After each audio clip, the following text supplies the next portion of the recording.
Dalam nama Bapa dan Putra dan Roh Kudus. Amin.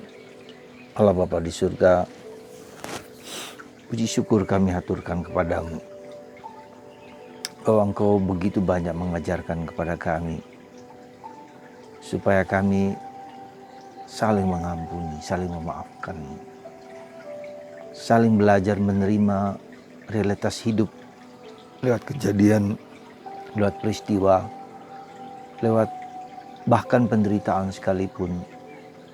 Engkau mengajarkan kami di semua peristiwa itu rencana dan kehendak-Mu yang seringkali tak mampu kami mengerti dengan baik. Semoga kami mampu melihat dan peka akan jalan-jalan-Mu dalam hidup kami. Terpujilah nama-Mu kini dan sepanjang segala masa. Amin. Saudaraku terkasih, saya masih ingin mengajak Anda untuk merenungkan bacaan pertama, kisah perjumpaan Yusuf dan saudara-saudarinya, di mana begitu sukacitanya, begitu gembiranya, tak terlukiskan dengan kata-kata, sehingga ketika Yusuf yang menjadi Perdana Menteri di kerajaan Firaun itu melihat sendiri saudara-saudaranya di depan mereka, saudara-saudaranya yang telah menjual mereka, yang telah berlaku jahat pada mereka, disitulah Yusuf mengungkapkan siapa dirinya. Akulah Yusuf, dekatlah kepadaku. Akulah Yusuf, dekatlah padaku. Lalu mereka saling berpelukan dan menangis sampai seluruh orang Mesir di sekitar tempat itu terheran-heran. Dan suatu teologi yang bagus sekali. Memang kamu menjual aku. Memang kamu jahat padaku. Dan itu menimbulkan kesakitan yang luar biasa. Tetapi Tuhan memulihkannya. Tuhan mengutus aku untuk mempersiapkan kalian semua supaya kalian selamat, bahagia, dan tentram. Suatu bentuk teologi yang bagus sekali, saudaraku sekali. Saya mengajak Anda dengan kisah tentang Yusuf yang bertemu dengan saudara ini, suatu kalimat yang bagus. Memang engkau telah menjual aku. Tetapi justru penjualan inilah justru mempersiapkan aku lebih dulu pergi ke Mesir supaya kalian selamat. Karena dengan tidak adanya panen dengan kekeringan yang luar biasa, mereka membutuhkan makanan, dan makanan itu sekarang disediakan oleh Yusuf. Saudara, apa yang mau kita renungkan dalam peristiwa ini? Yaitu bagaimana kita melihat sejarah hidup kita masing-masing. Kita perlu dan harus melihat sejarah, harus dalam tanda petik saya bilang, harus melihat sejarah hidupku sendiri. Mulai dari kecil, mulai dari orang tua kita, mulai dari bahkan leluhur kita. Lalu Tuhan mau apa dengan itu semua? Dengan penderitaan, dengan kesulitan, dengan salib, dengan problem kehidupan. Tuhan mau bicara apa denganku ini? Apa rencana Tuhan yang mau disampaikan kepadaku dengan peristiwa-peristiwa ini? Di mana tangan-tangan Tuhan bekerja dalam diriku hari ini? Apakah kita mampu melihat itu? Kalau tidak, menjadi susah bagi kita. Kenapa harus ada penderitaan? Kenapa harus ada kesulitan? Kenapa harus ada suatu pertanyaan-pertanyaan yang seringkali tidak terjawab, tetapi justru membuat kita menjadi heran, apa rencana Tuhan dalam diri kita.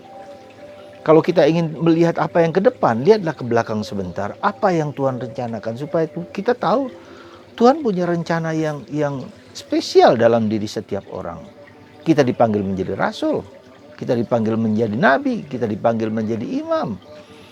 3 rahmat triple karunia yang Tuhan berikan kepada kita. Kita menjadi nabi, apa yang kita mau wartakan? Ya, yang setiap orang Katolik mendapat karunia itu. Ya, mewartakan kebenaran di mana kita berada. Kita menjadi imam, kita harus menghubungkan diri kita manusia kepada Tuhan, menjadi perantara dalam tanda petik antara kita dan Allah. Ya. Saudara, mengagumkan sebetulnya. Saya suka dengan kisah tentang Yusuf ini. Tapi kita tahu bagaimana harus ada orang yang menderita. Ya. Siapakah yang menderita? Mungkin orang lain, tapi apakah saya juga mau menderita bagi orang lain, menderita bagi keluarga, bagi suami, bagi istri, bagi anak-anak, bagi keluarga, supaya memulihkan ketidakbaikan, memulihkan kehancuran, memulihkan malapetaka yang dibuat mungkin oleh leluhur kita. Kita tidak tahu persis kenapa harus terjadi demikian. Jadi kita mau berkorban seperti Yusuf berkorban, ya. Dalam tanda petik bisa juga dikorbankan supaya memulihkan keturunan bangsa Yakub yang kemudian berkembang sampai Yesus dan sekarang juga kita. Dan Yusuf merupakan suatu simbol juga, tanda dari Yesus sendiri. Ya, Yesus yang berkorban. Kita tidak perlu mengatakan bagaimana korban Yesus yang terjadi dalam kehidupannya, dan kita semua tahu karena korban Yesus, karena darah Yesus, karena air yang tercurah, karena pengobaran Yesus, karena disalib, maka kita selamat, kita bahagia. Nah, pola ini yang harus kita pegang. Nggak bisa enggak, ini kita mengikuti pola Kristus, ya. Jadi saudaraku yang terkasih, lalu apa yang konkretnya? Kemarin saya membaca satu artikel bagus sekali dari tentang Yohanes salib, dan dia juga melukiskan bahwa Tuhan memberikan kepada kita berbagai macam kejadian kehidupan apapun juga, ya. Yang indah, yang tidak indah, yang menarik lewat peristiwa, ya. Entah besar, entah kecil, entah interior maupun eksterior maupun interior, yang lahiriah ragawi fisik atau tidak, ya. Itu semua adalah bagian di mana Tuhan mau mengendaki kita untuk membuang segala kerak-kerak dosa dalam diri kita. Bahwa dosa itu adalah bagian dari diri kita. Kita membuat setiap kali dosa itu berakibat yang jelek, ya. Nah, setiap kebaikan juga berakibat yang bagus bagi kita sendiri maupun bagi keluarga kita. Orang sering menyebut karma, tapi itu bukan karma, itu adalah hukum alam. Ya, di mana kita ketika kita menabur, kita menuai. Ketika menabur kebaikan akan menuai kebaikan. Ketika menabur kejahatan, mungkin kita akan kena, mungkin kita juga kena, ya. Mungkin di alam akhirat itu. Tapi juga akibat itu berpengaruh kepada saudara-saudara kita, keturunan-keturunan kita yang entah langsung atau tidak langsung. Dan itulah bagian dari sejarah sebab akibat dari kehidupan manusia. Maka saudaraku yang terkasih dalam Kristus, konkretnya apa? Kita menghadapi, ya, kehidupan yang harus kita berani berkorban. Ya, kita harus berani berkorban.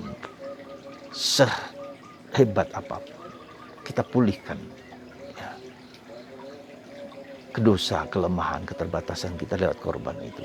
Tentu saja dengan gembira, tentu saja dengan sukacita, ya, supaya kita mengembalikan, ya, pemulihan itu lewat korban kita, ya, dengan sadar baik itu korbanku sendiri maupun anggota keluargaku, ya. Kita tidak perlu bertanya kenapa saya dan mengapa saya. Mungkin juga dengan bertanya itu justru menimbulkan kecemasan, menimbulkan kecurigaan. Terimalah apa adanya, ya. Itu yang pertama. Yang kedua, suatu proses bukan hanya proses di luar kita, tapi proses pembersihan, ya, penyucian, disucikan, dicuci dulu, tapi disucikan juga, dua-duanya, ya. Ada aspek purgatif di dalam kehidupan kita, dan itu dikatakan oleh supaya kita akhirnya berani melepaskan ego-ego kita, berani melepaskan kerak-kerak dosa dalam diri kita sendiri, sehingga kita layak dan pantas, ya.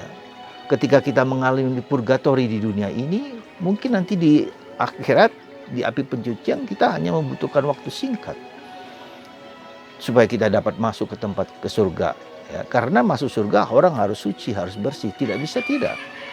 Bersama Tuhan harus bersih dan suci. Dan itu membutuhkan pemurnian dan membutuhkan penyucian. Ya, jadi saudaraku terkasih dalam Kristus juga. Nah, sekarang kita bisa melihat, coba lihat sejarah hidup kita, melihat lagi, ya, melihat lagi. Kalau kita hening diam itu tujuannya juga untuk melihat ke belakang juga. Lihat tangan-tangan Tuhan, lihat tapak-tapak Tuhan dalam diri kita. Dan kemudian kita bisa berbicara dengan penuh sukacita. Tuhan mempersiapkanku dan mempersiapkan keluargaku, mempersiapkan manusia supaya aku layak dan pantas, supaya mereka juga terbebaskan dari berbagai macam belenggu. Aku bahagia dalam derita. Semoga saudaraku terkasih, kita sebagai Rasul Kristus mengajarkan, membawa orang kepada Kristus. Sebagai imam, mari kita mengajak orang untuk bersembah sujud kepada Allah yang benar. Sebagai nabi, kita harus berani mengatakan kebenaran dimanapun kita berada. Sebagai Rasul Kristus, sebagai raja juga, kita harus memimpin keluarga kita, memimpin orang di sekitar kita untuk berjalan di jalan yang benar. Sekali lagi saudaraku, mari kita menjadi rasul yang memiliki tanggung jawab yang besar. Sebagai imam, sebagai nabi, sebagai raja. Semoga Anda dan saya, kita semua berani menanggung penderitaan yang sekarang ini seberat apapun. Lebih baik kita menderita di dunia ini daripada nanti menderita di akhirat dengan cukup mengerikan, cukup menyedihkan, dan cukup menyakitkan. Tuhan memberkati Anda. Dan semoga pandemi ini menjadi pelajaran berharga bagi kita untuk semakin dekat dengan Tuhan. Tuhan memberkati Anda semua. Tuhan mengasihi Anda semua dan menguatkan Anda untuk selalu mencintai Yesus, Sang Juru Selamat kita. Berkat Tuhan atas Anda semua, dan Anda dilindungi dari segala macam penyakit dan virus. Bapa, Putra, dan Roh Kudus. Amin.